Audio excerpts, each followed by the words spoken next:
Hey everyone, this is Angela from Bake It With Love, and today we're making our potato leek soup with bacon. And I know we're in summer right now, but this is an excellent fall and winter soup. And we're up here in the north where it's cold, so we love to have this all the time. Anyway, we're going to start out with a couple tablespoons of butter in a large stock pot.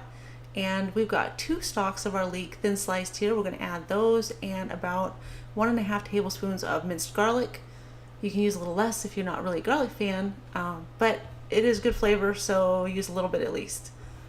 Now we're cooking at about a medium high here, and we're going to cook this for a minute or two until the leek starts to kind of wilt.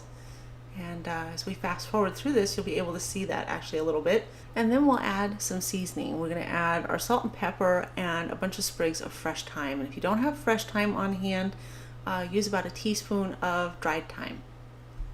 So you can see we've got the thyme in there. We're going to add some salt and pepper, about a half a teaspoon each right now. You can add more later.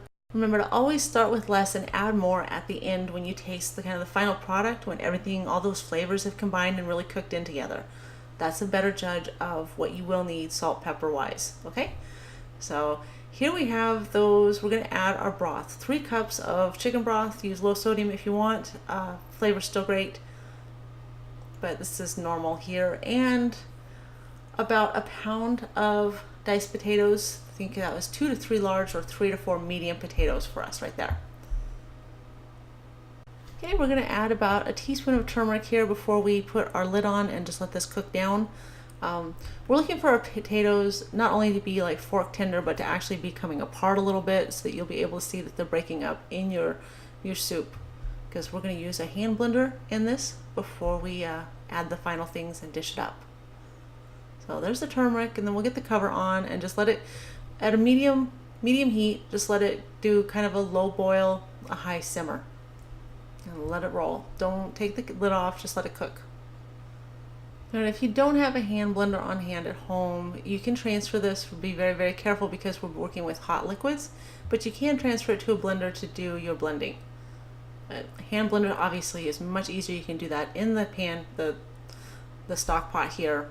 There we go. I'm just going to blend it. It doesn't have to be super fine. We're not going to strain this or anything. We just want a little bit smoother consistency to knock the chunks out here. And you're just going to keep blending until you get it fairly smooth. A few pieces of chunky potato in there is always good it's good texture, so don't worry if it's not perfect. We just want a nice soup consistency here, because when you add the cream, it's going to be kind of a creamy, think chowder, but a little bit less potato chunks. Okay, and once it's all blended to a nice consistency here, see, we're going to add a little bit more pepper just for our taste. That's up to you. You taste it. You might add salt and pepper. You might think it's fine as is. Then we're going to add, we did 3 strips of bacon, but technically you could put 2 strips of bacon in. We're just saving a little bit for garnish when we serve up our soup. So the 2 to 3 strips of bacon, about a tablespoon of fresh chives. You can use freeze-dried or dried chives too. That works. If you have fresh chives, that looks really good on top too. And then about a 1/4 cup of heavy whipping cream. Keep adding in. You can always use less or more of that too, depending on what consistency you like. Taste as you go. If you don't like a lot of heavy cream, you don't want a lot of dairy in your soup, use less. It's going to be great. So we're just going to go ahead and get this dished up. We've got some smoked white cheddar that we're garnishing it with, as well as some bacon and then some more fresh thyme sprigs. You can use chives on it. Knock your socks off. It's kind of like a oniony baked potato soup. So I hope you enjoyed the video. I hope you get a chance to try this out, because I'm sure you're going to love it. If you like the video, make sure and give it a thumbs up, and be sure to subscribe. We'll see you again soon.